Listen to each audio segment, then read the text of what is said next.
من الشيطان الرجيم. بسم الله الرحمن الرحيم.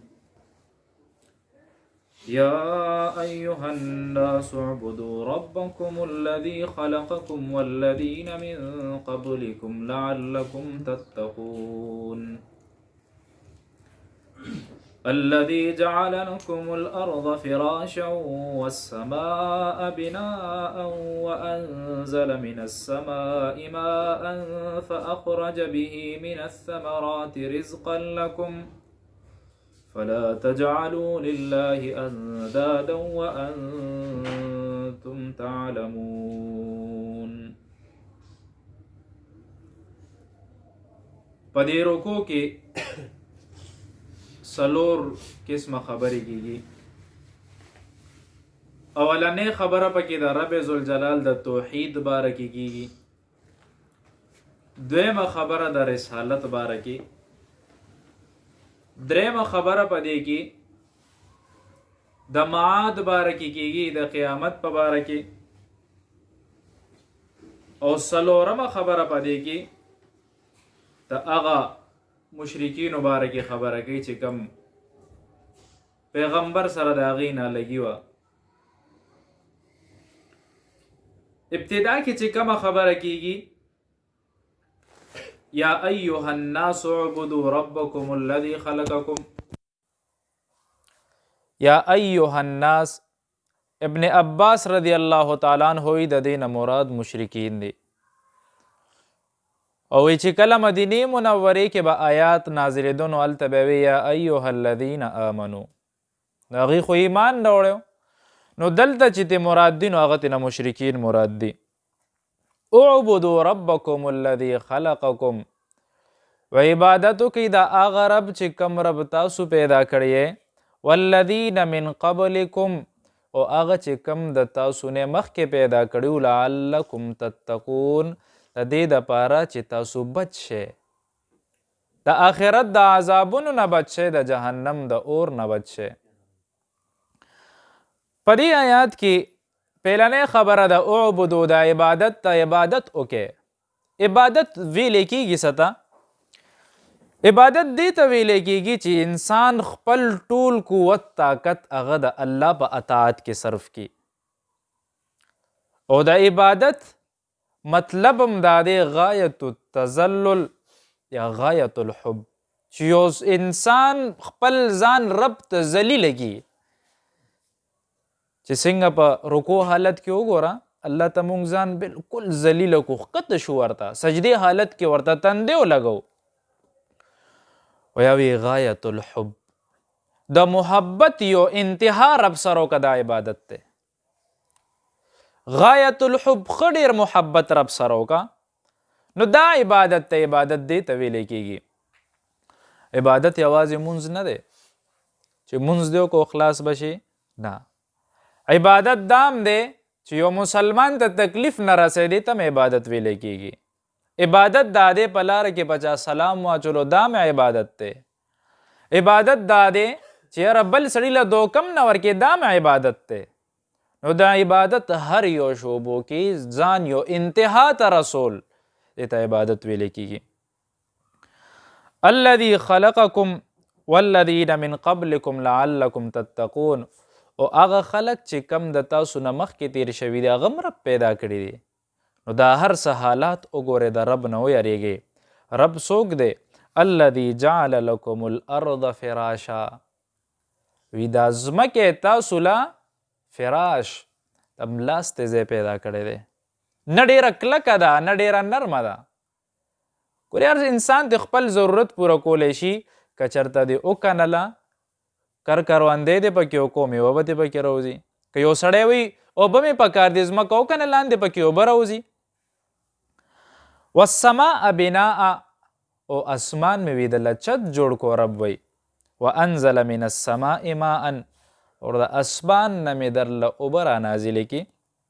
فاخرج به من الثمرات رزقا لکم، او دا اوبه دومره لوی نعمت دی چې د دې په بدله باندې الله تاسو له میوه‌جات درکوي. اوبه دومره عجیبه نعمت دی چې انسان ته ضرورت ډېر دی، نو رب عام که ده. ضرورت عام کو فری شوي تا ته به درته همداسې میلاویږي په ځمکه څومره ډېرې اوبه دي د شانتې اکسیجن وګوره چې د کم شي ضرورت انسان ته عام دی الله تعالی هغه فری که زیات زیات یې وله ورکوم داسې وله ورکه فلا تجعلوا لله اندادا وانتم تعلمون مه جوړوئ رب سره شریک وانتم تعلمون تاسو ته خو علم شته خدای سره شریک مه جوړوئ په دې آیات کې صحیح خبره چې کومه ده نو هغه د توحید باره کې ده توحید دې ته ویلی کېږي زمونږ عقیده دا پکار ده چې هر څه کوي رب کوي د رب نه علاوه څوک نشي کولی ګورې د شرک ابتدا چې کېږي د حضرت آدم علیه السلام نه والې تر ادریس علیه السلام پورې هر څه بلکل داسې را روانو چې ټولو خلکو به د یو رب عبادت کولو د ادریس علیه السلام 5 بچي یو ودو یو سواع ولا یعوق و نصر یو یعوق یو یغوس یو نصر دا 5 بچي دغه دا ډیر زیات نیکان وو او د دې خلکو به چې دې ته کته نو هغې به عبادت کې نورم زیات شوق پیدا کېدو دې سره به چې مجلس کې ناستو نو دې به ورته دین خو هغې به ورته ډېر زیات خوشحالېده نو هغه دین کې دومره مخکې تلي په دیندارۍ کې چې دا خلک هم د هغې نه بغیر د دې ګزاره نه کېده ولیانو خلک به ورسره کېناسته کله چې دوی وفات شو نو دا خلک ډېر زیات پریشانه به ځکه په مختلف زمانو کې بیا وفات شو هر چاله مرګ راتګ دی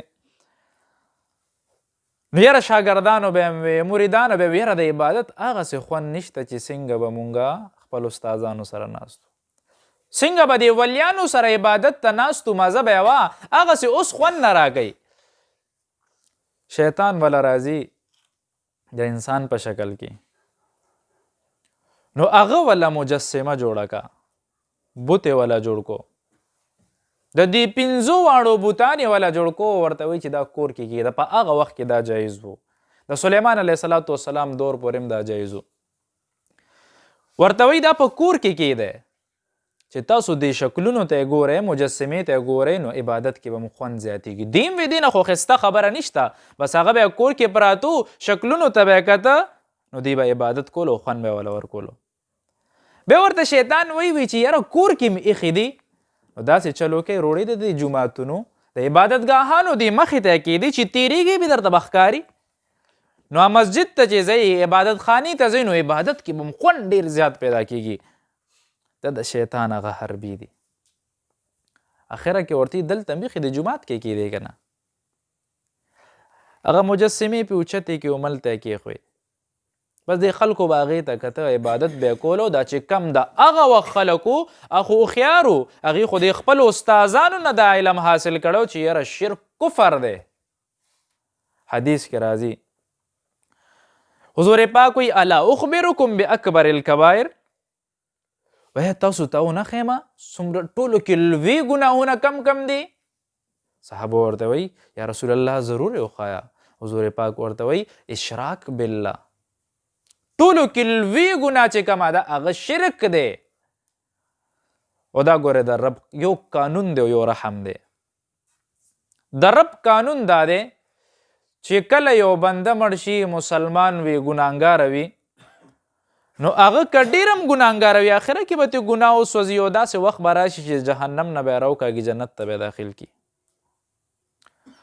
او د جنت زندگی څومره ده امام غزالی رحمت الله علیه لیکي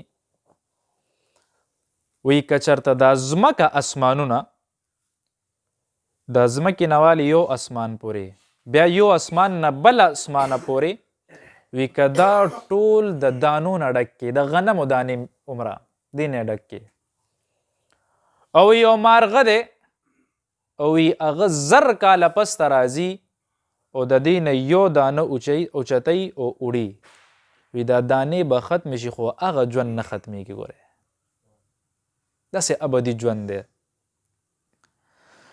نو اکبر الکبایر کې لوی ګناهونه چې کم دي نو هغه یو شرک دی قانون دا دی چې کم سړی کفر وکړي رب وایي چې کافر مړ شي نه دی بخم او رحم د رب دا دی چې څوک غواړي وبخي قانون دا دی چې مشرک به خدای نه بخي.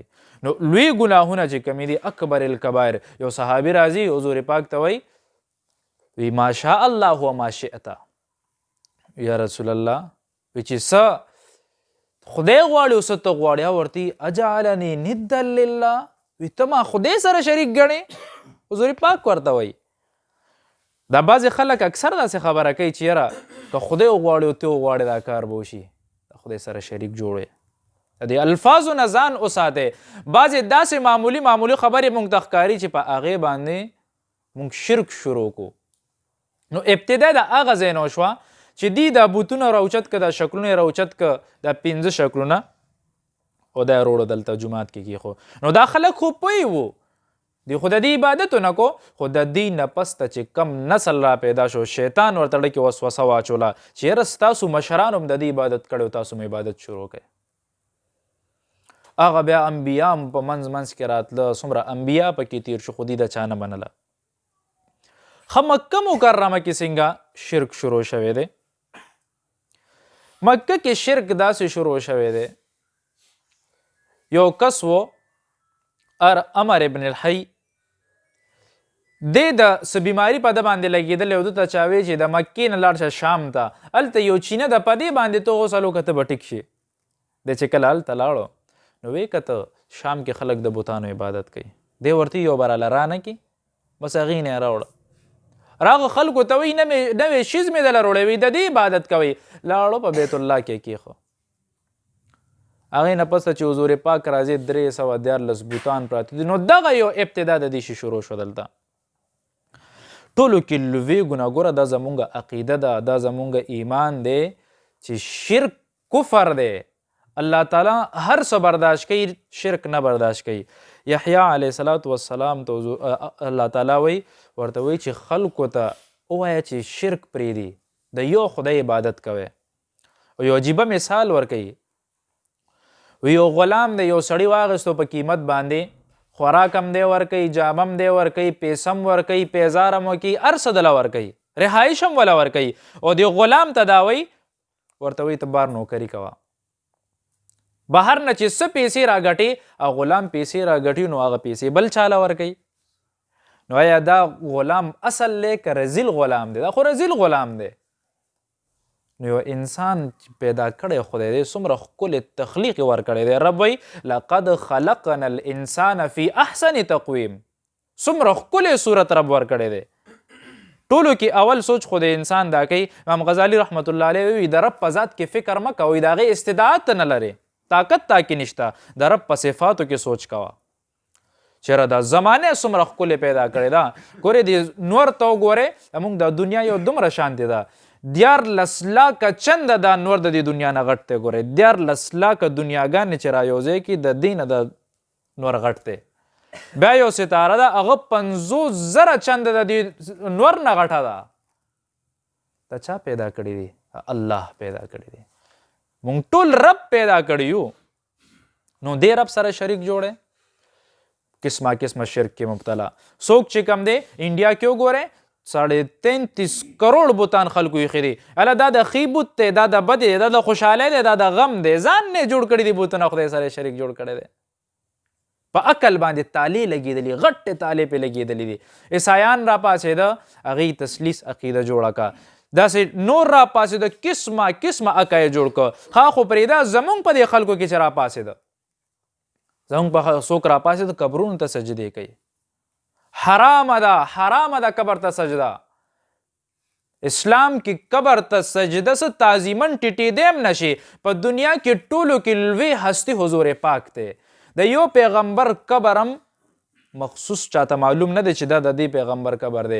د بعضې 8 ځایونو کې د یو پیغمبر قبر، چېرې پلاني پیغمبر قبر دلته دی، هغې کې هم شک دی، هغه دلته دی، هغې کې هم شک دی، دلته دی، دې کې هم شک دی. واحد زمونږ جناب محمد رسول الله صلی الله علیه و وسلم قبر کې شک نشته چې دا د حضور پاک قبر دی مدینه منوره کې. هغې تم تعظیما نشي ټیټېدی، هغې تم سجده نشي کولی. ټولو کې لویه هستي، نو د عام قبرونو ته به څنګه ټیټ شي؟ زمونږ پښتانه خو الحمدلله ډېر ښه دي کې. بعضې د بهر طرف ته لاړ شي، دلته د پنجاب دې علاقو طرف ته هغه خلکو ایمانونه غرق دي. څوک به ورته دا وایي پیرانو ځان ته دومره راړولي دي باطل پیرانو چې یاره بس منځونه مه کوئ روجې مه نیسئ بس زه ستا سفارش کومه که نه. دې حده پورې خلک رسولی دي. او بعضې پیران خو ځان ته ولی اللهګان په خپله وایي چې یاره مونږ خو ولیان یو مونږ له راځئ چې مونږ درته دعاګانې کوو. دا زمونږ ایمان دی. رب مونږ ته بیان کړي دي. د قرآن په معنی باندې وګوره چې ولی څوک دی. قرآن وایي ان ولی الذین آمنو هغه دی چې کم ایمان راوړی دی. عقیده سمه ده. اوله خبره د عقیدې ده. ولی هغه سړی دی چې د کم سړي عقیده بالکل درسته ده. او موږ څه کوو؟ که پلارې پیرم وي زوی به جاهل وي خو چې کله پلار مړ شي نو هغه زوی به یې روچت کو په هغه مسند به یې کینو. هغه نه به بدکاره سړی بل نه او موږ به یې لاسونه ښکلو خپې به یې ښکلو تندی به یې ښکلو اوه د پیر صاحب بچی دی. لږ عقل هم پکار دی. زمونږ خلک حقیقت درته وایم ما صفا خبره درته کومه چې مونږ خلک د پیرانو جعلي پیرانو جعلي عاملانو غرقو تباکو ګورې عقیدې راله ختمې کې. ته وایي چې زه درله کوم زه څه شی یم ته به څه وکې هېڅ هم نشې کولی. ښه تعویز د چولې کلو شرکي الفاظ پکې وي لاړې غرق شوې. تعویز د داسې ولیکلو چې منترې دی پکې و د شیطان نه دی مدد غواړ لاړې غرق شو چې ته وله ورغلې که خبرې وکړه نه خبر ولې ورځې وله غرق شوې. مونږ ته شریعت د هر څه طریقه ښولې ده. ګورئ دا یاد ساتئ جادو اصل دی چې وشي بعض وخت د دې سبب هم ظاهره شي په انسان باندې د چا عقل کار پرېږدي د چا وجود کار پرېږدي چا باندې څه نور څه راشي خو رب وایي دام زما د حکم نه بغیر ګورې نه کېږي چې زه غواړم پتا به دا اثر کوي. ګورئ د دې د ختمېدو څه اسباب دي چې شریعت مونږ ته ښیي. قرآن راته څه وایي حدیث راته څه وایي. د دې مجموعه علماو راغستې ده چې یاره پیلنې خو په خدای باندې ایمان مضبوط که چې هر څه کوي رب کوي د رب نه علاوه څوک نه کوي. دا خبره دې زړه ته کوزه که دا نه چې صرف په دې خوله باندې لګیا یم چې هر څه کوي رب کوي هر څه کوي رب کوي خو دن نړه کې هم نه دا پیر بابا به مې وکړي نه دې قبر ته مې چې سجده نه لګول نشي کېدی. روایت کې راځي حضور پاک فرمایي وایي دا شیاطین چې دي وی خلک اکثر کاهنان نه لاړ شي شیاطین چې دي وی دی د څه وخته پورې به دي اسمان ته تله گردش پې کولو هلته چې فرشتو ته به کم کارونه حواله کېده وی دي به اورېده. وی بیا د سلیمان علیه صلات وسلام د دور نه پسته دی اسمانه پورې خطی شو خو اسمان ته نه شو تلی خو حضور پاک چې کله نه راغلی دی نو وی دی نشي خطی اسمان ته هغه ځای پې بند شو. خو اوس هم دی خپل کوشش کوي حضور پاک لاسونه مبارک داسې کوي د یو د بل د پاسه اوس هم وخیجي بره چې فرشتو ته کومه خبره حواله کېږي نو هغې دي ووري راپټه کړي. وی بعضې فرشتې په دې باندې بره نه شعله رالړه کړي دا برني خو وله وسوځئ خو وی دي دا خبره د بجلۍ نه تیزه لاندې بل ته ټرانسفر کړي. او بیا راځي کاهن او جادوګر ته وایي چېرې د پلاني به زوی کېږي په پلانې روز به باران کېږي پلانې به مالداره کېږي پلانې به غریبه کېږي. حضور پاک وایي دا یو خبره خو یې صحیح ده ځکه چې دی بره اسمان کې فرشتو نه اورېدلې ده خو دا ننان مې ورسره کاهن دروغ تړیو خلک ګمراه کوي. څومره په ګمراهۍ کې مبتلا یو. تاسو یقین وکئ په خپله ووایئ ځه څومره خلکو له تللی امراضو دپاره څوک به درته دا به درله وکړم دا به درله وکړم زه به درله داسې تعویض وکړم چې دا چل به دې وشي هغه چل به دې هسې خبرې دی. جادو حق دی شته سحر په پیغمبر باندې هم شوی دی اسباب هم په انسان باندې ظاهریږي خو شریعت د هغې طریقه هم ښیي. ځان به دې څنګه پچ کې اولنۍ خبره مې راته وکړه چې عقیده وساتې مضبوط عقیده چې هر څه کوي رب کوي چې دا دې زړه ته کله کوشوه نو بیا به تا نه دا اسباب هم ختمیږي. په دې عقیده باندې به که شیطان در باندې حملې هم کوي جادو هم در باندې کېږي رب به یې دنه ختموي. دا یو خبره. دویمه خبره د وجود پاکوالی راولي. کوشش کوه چې هر وخت په اودس کې ګرځې پاک ګرځې کوي دې در باندې حملې. مونږ باتروم ته ځو دعا وایو نه وایو راځي راله نو څه به ووایو.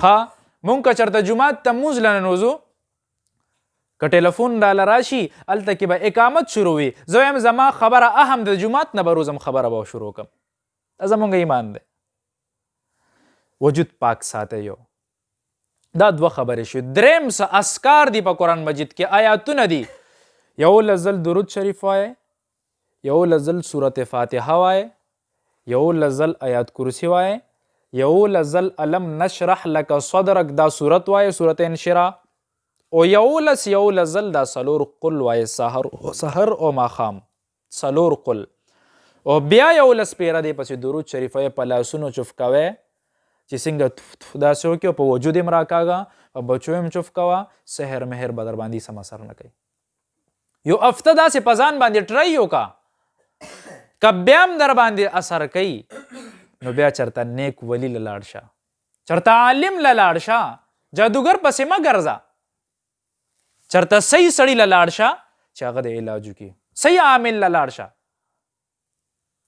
مونږ خو د خرقو غرقو عقیدې هم خرابې شوې په دې یو څو ورځې دنیا به څو کې څو ورځې چند یو څو ورځې هم دي په دا هم ختمېږي یو سړی و دا بعضې خلک پکې ډېره غلوم کوي چې زما پیر ته ګورئ هر څه ښکاري الله توبه وکاږه نو هغه به ښځې ته وی چې یاره زما دې پیر ته هر څه ښکاري چې مونږ په دې کور کې څه کوو ورته ظالمه وي شرک کې او نوی زما پیر ډېر رسېدلی دی که رسېدلی که باطلي نو جهنم ته به رسېدلی او که نیک سړی نو الله ولی دی نو وایي ښځه ورته ښځه وي دا پیر دې راوله چې دعوت وله وکړم نو پیر یې راوسو چرګان یې مروړه وریجې یې مروړې ورته مریدان یې ورسره راوله پیر یې ښه ښایسته په اوچته ګدی باندې کېنولو ټولو ته وریجې کېښوي مریدانو ته او چرګان یې پې د پاسه کېښو او د چې کم پیر دی ده ته وریجې کېښوي خو دې کې چرګ نه ښکاري نو مریدان هم غوسه دي اوهو د پیر بې ادبي پیر هم غوسه دی چې ټولو ته چرګان کېښو زه هم داسې پرېښوم دا سړی کور ته راغلی دی ښځې ته وي پیر به میزي نه وي تا سره زه هغه غویمه وکړم چې چا کړي نه او ورته چل څه چل شوی دی وی ټولو ته د چرګ ایښی دی زما پیر ته نشته او ورته یې ښه وی ته خو وی چې دا پیر مونږ چې کور کې څه کوو دې پیر ته ښکاري نو وی دې کې د هغې سویمه ده وی پیر ته وی دا یو دوه ګوتې پکې لږ ښکته که لاندې په وریجو کې پټ دی نو دا ته د وریجو لاندې چرګ نه ښکاري نو زه په کور کې څه کوم به درته څو ښکاري دا هسې د خلکو د ګمراهولو یو طریقه ده حق پیران شته الحمدلله زمونږ پښتانه چې کم دي نو هغې ډېر زر چا سره لاس نیوی نه کوي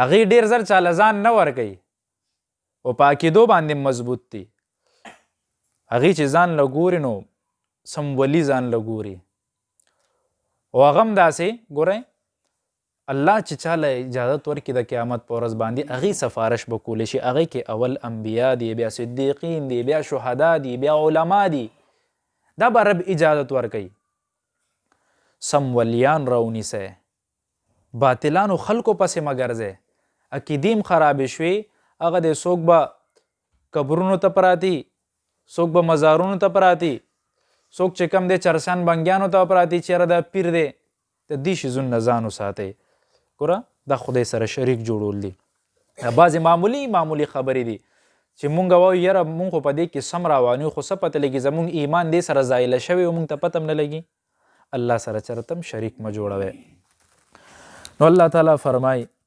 فلا تجعلوا لله اندادا بس مه جوړوئ الله تعالی سره شریک وانتم تعلمون او حال دا دی چې تاسو د دې خبرې علم شته چې الله بالکل یو دی دا زمونږ عقیده ده چې الله یو دی د هغه هېڅ شریک نشته واخر دعوانا ان الحمد لله رب العالمين امين الحمد لله رب العالمين والعاقبة